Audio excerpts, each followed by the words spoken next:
नमस्कार मित्रों, S2 adviser में आपका एक बार फिर से स्वागत है। माधव वर्मा नोएडा से एक समस्या लिखते हैं। माधव जी लिखते हैं कि वो 33वें वर्ष में प्रवेश कर गए हैं। उन्होंने अपनी जन्म तिथि भी लिख भेजी है, 14/6/1991। जन्म है सुबह के 5:30 बजे दिल्ली का। माधव जी लिखते हैं कि वो एक बड़ी कंपनी में सॉफ्टवेयर इंजीनियर हैं। उनको एक अच्छी अमाउंट की सैलरी मिलती है, सब कुछ उनके पास है, परिवार भी संपन्न है। उनके पिताजी खुद एक क्लास ऑफिसर रहे हैं, नोएडा में अपना मकान है। लेकिन वो अपने विवाह को लेकर बहुत परेशान हैं। पहले लड़कियों के प्रपोजल आते थे, अब तो प्रपोजल आने ही बंद हो गए हैं। शादी को लेकर वो और उनका परिवार पूरी तरह से परेशान है। कुछ समाधान बताएं ताकि वैवाहिक कार्य संपन्न हो सके। माधव जी, 2-3 चीज़ें हैं जिन्हें हमें समझने की और जान लेने की बहुत आवश्यकता है। लाल किताब सिर्फ मदद कर सकती है। हर चीज़ का जो काम है वो हमें स्वयं निपटाना होता है।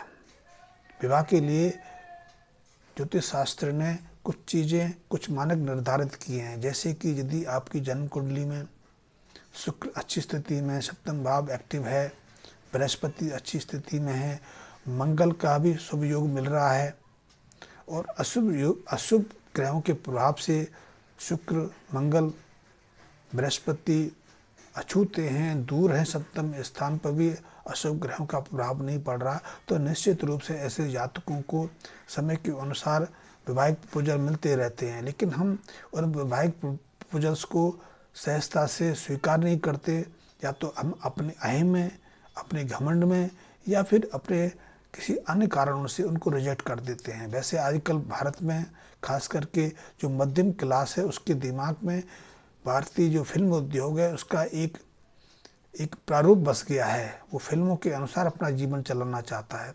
फिल्म कल्पना है, और आपके जितने भी आइडल्स फिल्मी कलाकार हैं उनके जीवन को देख लीजिए। उनके जीवन में क्षण भर का भी कभी कोई सुख नहीं रहता। सिर्फ पैसा उनके पास रहता है, लेकिन पैसा कितने दिन रहेगा, क्योंकि बहुत सारे फिल्मी कलाकार हमारे संपर्क में हैं, हम जानते हैं, जिनकी 10-5 साल के बाद ज़िंदगी फिर उस हमारे से स्तर से भी नीचे चली जाती है। बहुत लोग बहुत कुछ करने को विवश हो जाते हैं। सुंदर जो हीरोइंस हैं, जो फिल्मों में अच्छी अच्छी भूमिका निभाती हैं, उन्हें अपना परिवार चलाने के लिए, अपना जीवन चलाने के लिए फिर कॉल गर्ल्स का रूप लेना पड़ता है, कॉल्स गर्ल्स का धंधा अपनाना पड़ता है, या फिर वो अनायास अपने जीवन से निकल जाती हैं, आत्महत्या कर लेती हैं। तो उनसे हम कुछ सीख नहीं सकते। हमें यथार्थ में जीने की आदत डालनी चाहिए, और इसीलिए समय पर जब हमें प्रपोजल आते हैं तो हम विवाह की जगह कुछ और सोच लेते हैं। हम सोच लेते हैं कि जो विवाहिक प्रपोजल हमारे लिए है वो हमारे लिए उत्तम नहीं है, क्योंकि हमारे लिए तो सर्वश्रेष्ठ चाहिए, उसमें सारे गुण हों। और इसलिए हम ऐसे प्रपोजल को न केवल रिजेक्ट करते हैं, बल्कि लड़की के परिवार का अपमान भी कर बैठते हैं। इससे शुक्र क्या है, शुक्र को अशुभता मिलती है, शुक्र अशुभ प्रभाव में चले जाते हैं, और हमारी जन्म कुंडली के कई ऐसे ग्रह एक्टिव हो जाते हैं जिनको नहीं होना चाहिए। आपकी जन्म कुंडली में कुछ ऐसी अशुभता हैं। खैर, मैं इस बात पर ज़्यादा चर्चा नहीं करूँगा क्योंकि वीडियो लंबा हो जाता है। तो आप यदि इस प्रपोजल से, इस समस्या से बाहर आना चाहते हैं, तो आपको अपनी मन स्थिति, अपनी मानसिक स्थिति में थोड़ा बदलाव करना होगा। बदलाव ये कि आपको पहले ये डिसाइड करना होगा कि आपको विवाह करना है, जीवन साथी लेके आना है, या फिल्म बनाने के लिए किसी हीरोइन को सेलेक्ट करना है। पहले इसी बात पर निश्चय कर लेंगे तो फिर सही रहेगा, क्योंकि बहुत लोग ऐसे हैं, मैंने देखा है, मेरे पास ऐसे बहुत सारे केसेस नियमित रूप से आते रहते हैं, जो अपने अनुसार जीवन साथी तो चुन लेते हैं, लेकिन जीवन का अपने हिसाब से नहीं चलता,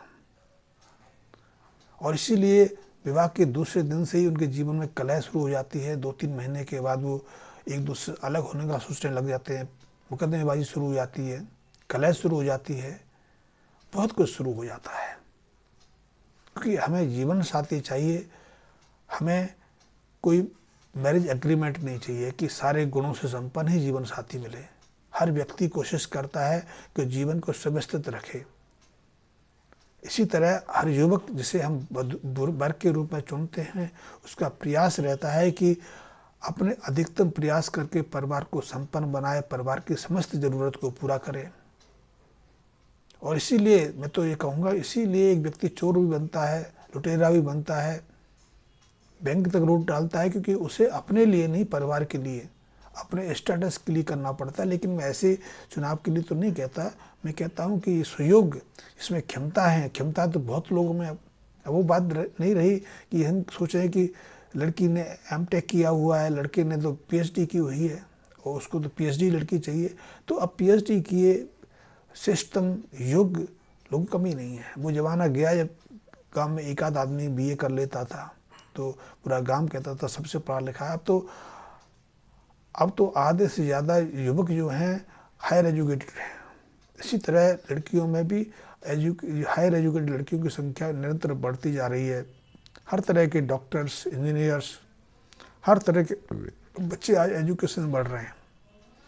तो हमें सुयोग्य जीवन साथी के लिए अपने मापदंड में थोड़ा सा बदलाव करने की आवश्यकता है। इसके अलावा आपको लाल किताब संबंधी कुछ उपायों की मदद लेने की आवश्यकता है, ताकि आपके जीवन में फिर से शुक्र, बृहस्पति और मंगल एक्टिव हो सकें, आपकी जन्म कुंडली में शुभ भाव जागृत हो सकें। इसके लिए सबसे पहले तो आप एक काम करिए, एक मिट्टी के लोटे में शहद भरकर उसे किसी सुनसान स्थान पर दबा दीजिए। ये उपाय आपके लिए बहुत आवश्यक है, बहुत महत्वपूर्ण है। इसके अलावा 3 धातुओं की अंगूठी, सोना, चांदी और तांबे की एक अंगूठी या कड़ा बनवा लें तो बहुत अच्छा है। और इस कड़े में सबसे ज़्यादा भाग तो तांबे का रहेगा, तांबे से आधा भाग चांदी का, और तांबे से और चांदी से आधा भाग सोने का। ये बनवा के कड़ा आप दाहिने हाथ में धारण करके रखिए। और इस कड़े को जब भी आप शमशान जाएँ, किसी अस्पताल में एक मरीज को देखने जाएँ, या मृतक के आसपास मृतक कार्य में आप सम्मिलित होना पड़े, या फिर आपके घर परिवार में यदि किसी को प्रसव क्रिया संपन्न हो, तो ऐसे में इस कड़े को उतार के रख दें। और जब तक पवित्रता का माहौल आपके परिवार में या उस परिवार में ना हो जाए, तब तक इस कड़े को दोबारा धारण ना करें। कड़ा धर कर यदि जाएंगे तो कड़े का प्रभाव समाप्त हो जाएगा। तो आप 3 धातु का कड़ा अपने हाथ में धारण करके रखें। और इसके अलावा 43 दिन लगातार जो तिल की रेवड़ियाँ होती हैं, गुड़ तेल की रेवड़ियाँ होती हैं, इन रेवड़ियों को एक मुट्ठी रेवड़ी नियमित रूप से, मुट्ठी का आकार छोटा बड़ा हो सकता है, मात्रा कम ज़्यादा की जा सकती है, लेकिन एक मुट्ठी का हमने एक आंकड़ा लिया है, एक एवरेज निकाला है। तो एक मुट्ठी रेवड़ियों को आपको जल प्रभावित करना है। और जल प्रभावित ऐसे स्रोत में करना है यहाँ जल की धारा तेजी से तीव्र हो। यहाँ जल की धारा तीव्र गति से प्रभावित होती है। इसका अर्थ है कि हमारे जो अशुभ योग हैं, हमारे जो अशुभ संताप हैं, वो हमसे दूर तेजी से भागें। इसलिए लाल किताब के उपाय उसी स्थान पर संपन्न करने के लिए कहा गया है, या जल की धारा तीव्र गति से प्रभावित हो रही हो। लेकिन ऐसे उपाय गंदे पानी में या खड़े पानी में नहीं करने चाहिए, क्योंकि उससे हमारी जो ग्रहों को जागृत करने की जो भावना है वो धीमी है, स्थिर रह जाती है। वो प्रभाव हमें मिलने चाहिए, वो नहीं मिलते हैं। तो इस बात का ध्यान रखें। तो 43 दिन तक आपको लगातार तिल और गुड़ की रेवड़ियाँ आपको जल में प्रभावित करनी है। इसके अलावा एक कार्य और करना है, वो कार्य है 6 पूजा वाले नारियल लेकर। पूजा वाले नारियल में सूखे नारियल आते हैं। एक नारियल तो होता है बिना छिलके का, इसको गोला कहते हैं। एक नारियल होता है इसमें पानी होता है, पानी वाला नारियल भी पूजा के उपयोग में आता है। लेकिन उस नारियल को हमें या तो मंदिर में चढ़ाना होता है या जल प्रभावित करना होता है, उसके अपने प्रभाव है। मैं आपसे कह रहा हूँ ये सूखा पूजा का नारियल, जिसे हम कई तरह के पूजा कार्यों में इस्तेमाल करते हैं, यज्ञ आदि में उसका इस्तेमाल करते हैं। यज्ञ की जो अंतिम संध्या है वो भी उसी नारियल से दी जाती है। तो ऐसे 6 नारियल लेकर उन्हें आप जल प्रभावित करें। और इन नारियलों के साथ में यदि आप 6 मुट्ठी बादाम की यदि आपकी सामर्थ्य नहीं है, तो आप 6 छिलके वाले बादाम लेकर उनको भी नारियल के साथ प्रभावित करें। मात्र इतने उपाय करने से आप देखेंगे कि आपका वैवाहिक कार्य का जो कार्यक्रम है आगे बढ़ेगा। आपको वैवाहिक प्रपोजल आने लगेंगे, और प्रपोजल आने, मेरी बात को फिर आप ध्यान रखना है कि सौंदर्य स्थिर नहीं रहता और सौंदर्य की कोई परिपाटी नहीं है। सौंदर्य निरंतर बदलने वाली प्रक्रिया है।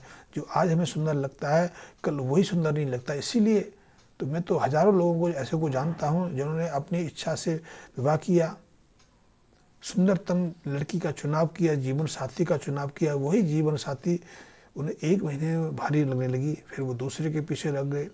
तो सुंदरता की कोई प्रॉपर्टी नहीं है। सुंदरता हमारी भाव की, हमारी स्वीकृति की देना है। तो इसलिए आप ये उपाय करिए और आप देखेंगे कि इन उपायों को करते करते आपको 2 से 3 महीने में वैवाहिक कार्य संपन्न हो जाएगा। और मेरे लिए यदि कोई सेवा हो, मेरे लिए कोई काम हो तो निश्चित रूप से बताइए, मैं हमेशा आपके लिए तत्पर हूँ। धन्यवाद मित्रों।